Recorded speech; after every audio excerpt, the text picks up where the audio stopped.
नमस्कार मित्रों,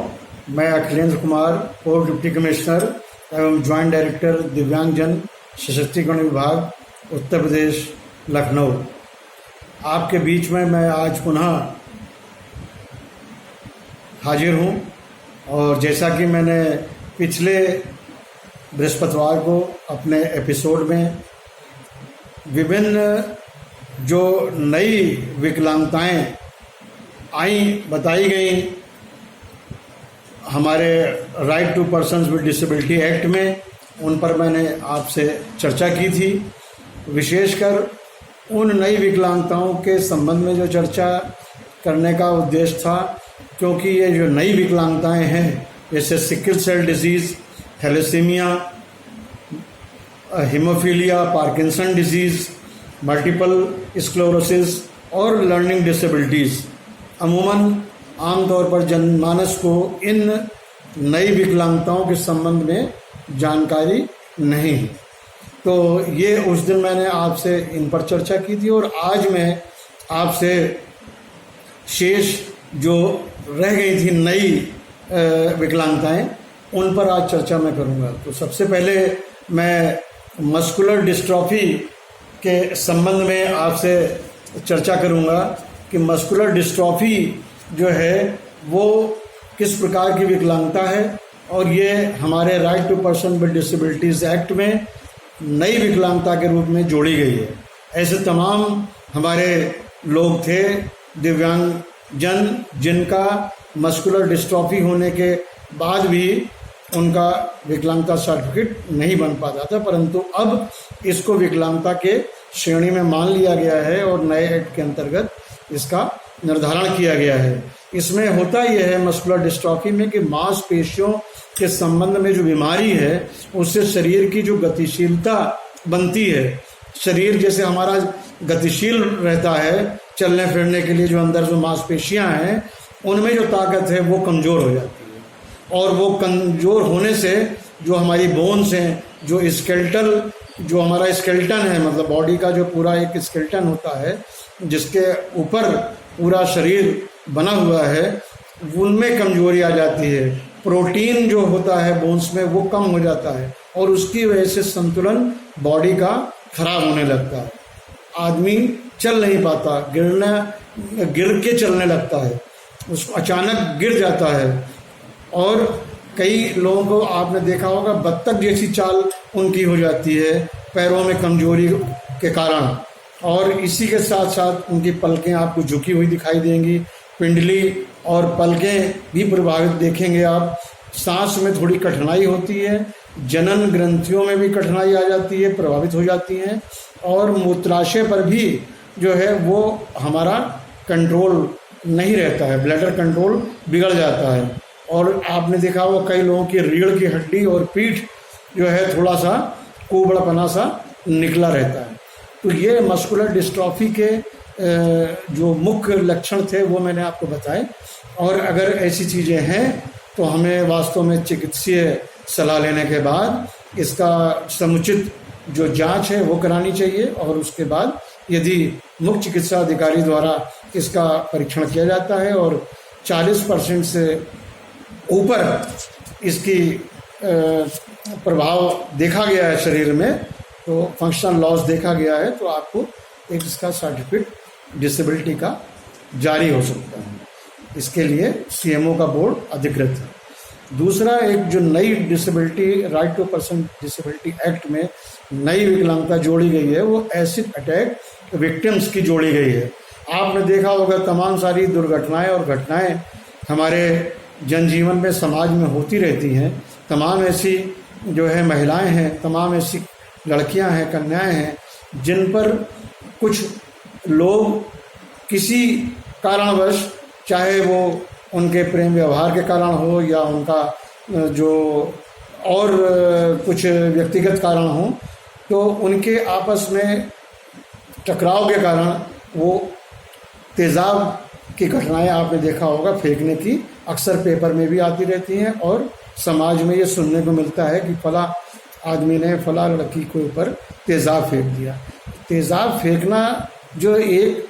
ऐसी चीज़ थी कि इससे पूरी शरीर की विकृति हो जाती है, आपके चेहरे की विकृति हो जाती है, होंठों की विकृति हो जाती है, नाक, कान, आँख सभी प्रभावित हो जाती है। तेजाब की तीव्रता के कारण कई लोगों की आँखों की रोशनी तक प्रभावित हो गई। तो ये हम जब देखते हैं कि इससे जल जाता है पूरा शरीर, और अगर शरीर जल गया है तो त्वचा सबसे पहले जलती है, और त्वचा जलने के कारण उसमें जो एक संवेदनशीलता होती है, सेंसिटिवनेस होती है, वो सेंसिटिवनेस खत्म हो जाती है। आप अगर कुछ चुभाएंगे तो उसको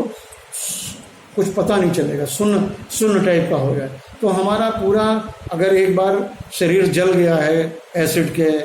अटैक के कारण, तो ये जो है लोगों के जो फंक्शनल लॉस बॉडी में हो जाते थे, हाथ पैरों में हो जाते थे, वो अपना सामान्य व्यवहार, सामान्य कार्य नहीं कर पाते थे। तो ऐसी ज़रूरत पड़ी कि एक्ट में बदलाव के बाद इसको जोड़ा गया और इस विकलांगता को भी लिया गया है। आपने लखनऊ में देखा होगा, हमारा शीरोज़ एक रेस्टोरेंट गोमती नगर में चलता है, अम्बेडकर पार्क के सामने, लोहिया पार्क के बगल में, जहाँ पर सभी जो उसमें काम करने वाली लड़कियां हैं सभी एसिड अटैक विक्टिम्स हैं।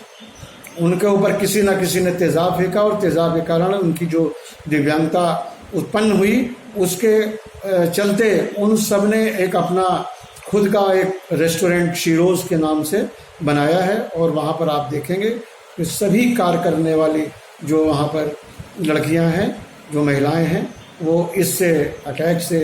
विकलांग हुई हैं, और वो अपना एक स्वरोजगार अच्छी तरीके से रेस्टोरेंट करा के चला रहे हैं। लोग वहाँ पर अच्छे जाते हैं लोग, और वहाँ पर उठते बैठते हैं। एक एसिड अटैक विक्टिम के बाद एक आपने नई विकलांगता इसमें जो पाई है, वो बौनापन, ड्वार्फिज्म। बौनापन आपने आज से नहीं, अपने बहुत पुराने ज़माने से देखा होगा। ख़ास तौर से जो हमारे यहाँ सर्कस वगैरह चलते थे, सर्कस वगैरह में आपने बौनों को देखा होगा, जो जोकर बनकर लोगों का मनोरंजन करते थे, उनको हंसाते थे। परंतु कभी किसी ने ये नहीं सोचा कि आखिर इनके संग ऐसा क्यों हुआ, ऐसा ये बौनापन क्यों है, और इस बौनापन के कारण इनके पूरे लाइफ की जो गतिविधियां हैं, लाइफ की जो एक्टिविटी है, वो खराब हो गई है, और उनका पूरा जीवन एक सामान्य जीवन से अलग प्रभावित होने के कारण उन्हें ना तो शिक्षा मिलती है, ना उन्हें समाज में वो पहचान मिलती है, ना समाज में वो स्थान मिलता है, और उनकी तमाम ऐसी परेशानियां होती हैं जिनके कारण इसको एक्ट में शामिल किया गया। और इस विकलांगता को एक्ट में शामिल हो जाने से अब जो बौने हैं जो 4 फीट से कम हैं, मतलब एक वयस्क अगर 4 फीट से कम पाया जाता है चिकित्सा जांच में, तो वो बौनापन की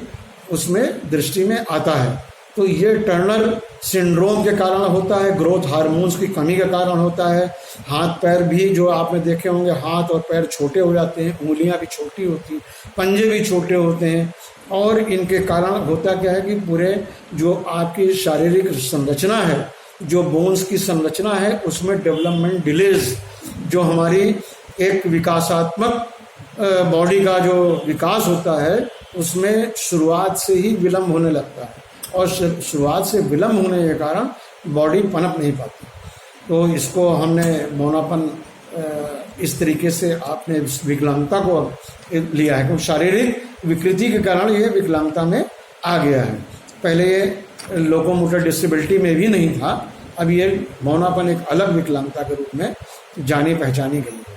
इसके बाद आपने देखा होगा लेप्रोसी क्योर्ड जो पर्सन्स हैं, उनको भी विकलांगता की श्रेणी में लिया गया है।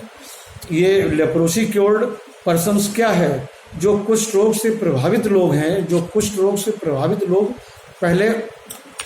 होते थे, परंतु उनको विकलांगता की श्रेणी में नहीं लिया जाता, परंतु बाद में जो right to persons with disability act है, इसमें उनको लिया गया है जो लेप्रोसी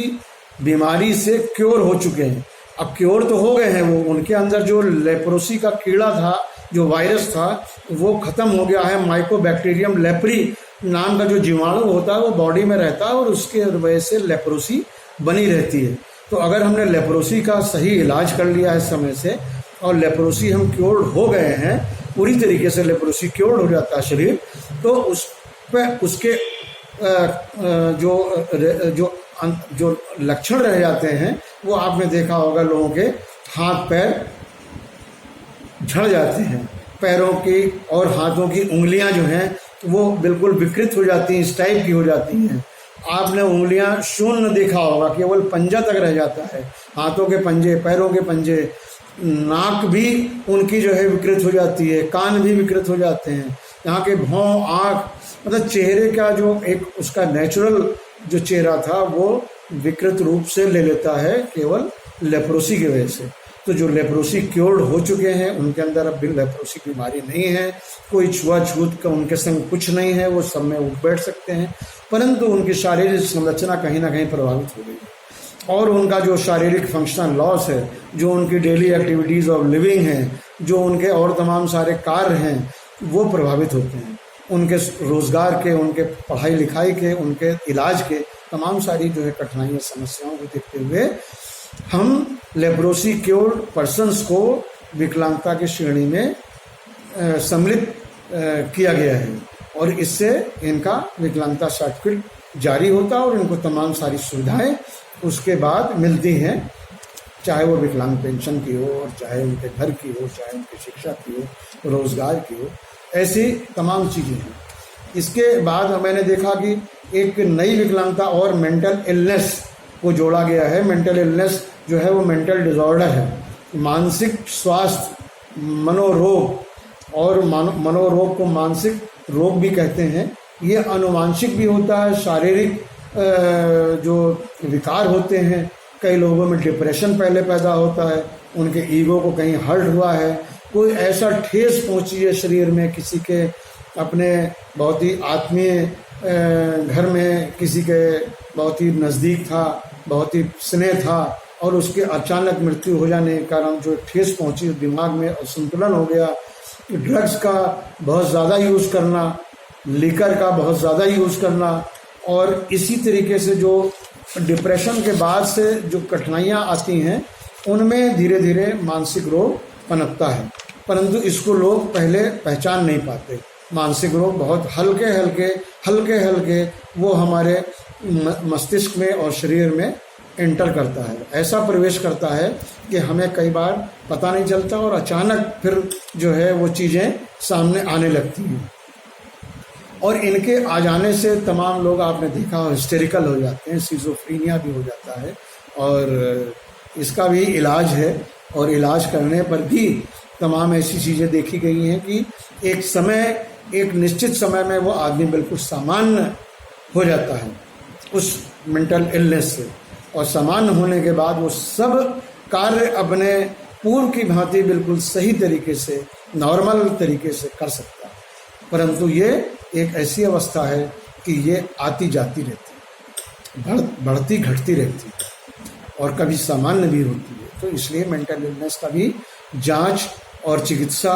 और उसके बाद मेंटल जो हमारा डिसेबिलिटी सर्टिफिकेट है, मेंटल हेल्थ एक्ट के अंतर्गत इसको देखा जाता है। ये सब सारी चीज़ें भी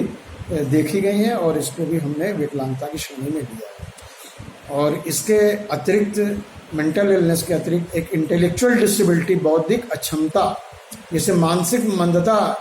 हम लोग मेंटल रिटार्डेशन पहले कहते थे, अब इसी को हम लोग ने आईडी कहना चालू किया, इंटेलेक्चुअल डिसेबिलिटी। इंटेलेक्चुअल डिसेबिलिटी का शारीरिक विकास की अपेक्षा मानसिक विकास या बौद्धिक विकास बहुत कम होता है। मतलब बच्चा अगर 10 साल का है परंतु उसकी जो मानसिक जो स्थिति है, जो मानसिक सोचने की शक्ति है, वो शायद 3 या 4 साल की है। तो मेंटल एज और फिजिकल एज में जमीन आसमान का अंतर होता है। फिजिकल एज भले उसकी 15 साल है परंतु उसकी मेंटल एज 5 साल के बच्चे के बराबर है।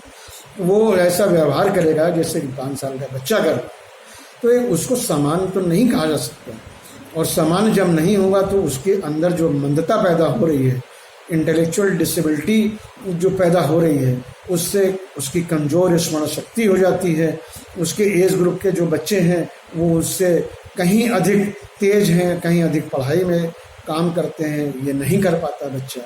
इसके कारण जो उसका डेवलपमेंटल डिले होता है बॉडी में, जो विकासात्मक डिले होता है, विलम्ब होता है, जो माइलस्टोन्स हैं, मतलब कि 3 साल पे इसके अंदर ये विकास होना चाहिए बॉडी में, 5 साल पे ये विकास होना चाहिए, 2.5 साल पे ये विकास, मतलब अलग अलग आयु पर जो विकासात्मक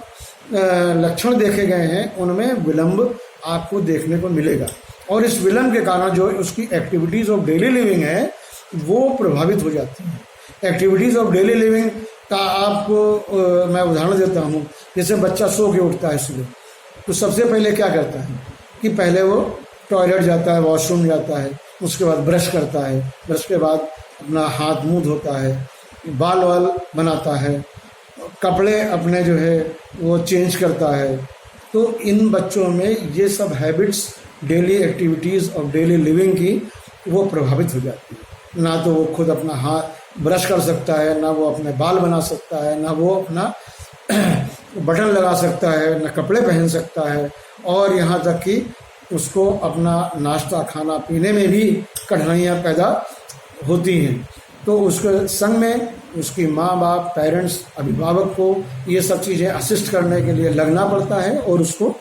सिखाने की आवश्यकता है। हम जितना उसको अच्छा सिखाते हैं उतना ही अच्छा वो ग्रेस्प करने लगता है। उसकी फिजियोथेरेपी भी करानी पड़ती है, ऑक्यूपेशनल थेरेपी भी करानी पड़ती है, उसके पोषक आहार भी जो है हमें अच्छे करने पड़ते हैं। तो हमें डॉक्टर से सलाह लेने के बाद फ्रॉम दी वेरी बिगिनिंग इसके लक्षण ऐसे आते क्यों हैं, इसके कारण होते हैं कि प्रेगनेंसी के समय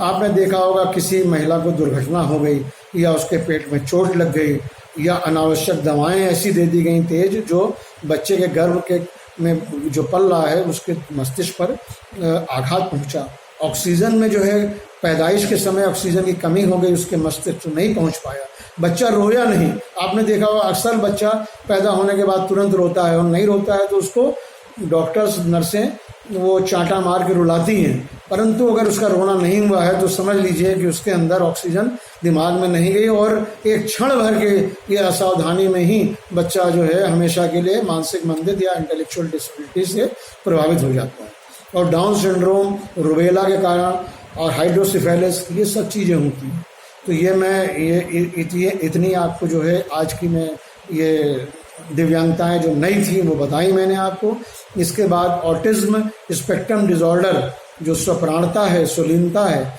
इसके संबंध में, सेरेब्रल पॉल्सी के संबंध में मैं अगले चरण में, अगले एपिसोड में पुनः आपके बीच में आऊँगा। अगले बृहस्पतिवार को इसके बारे में बताऊँगा। और यूडीआईडी के बारे में बहुत सारे लोग जानने के इच्छुक हैं, उसको बनवाने में क्या परेशानी और क्या कठिनाई, और उसके लागू करने में क्या परेशानी है, वो मैं आपके अगले एपिसोड में चर्चा करूँगा। धन्यवाद। जय हिंद, जय भारत।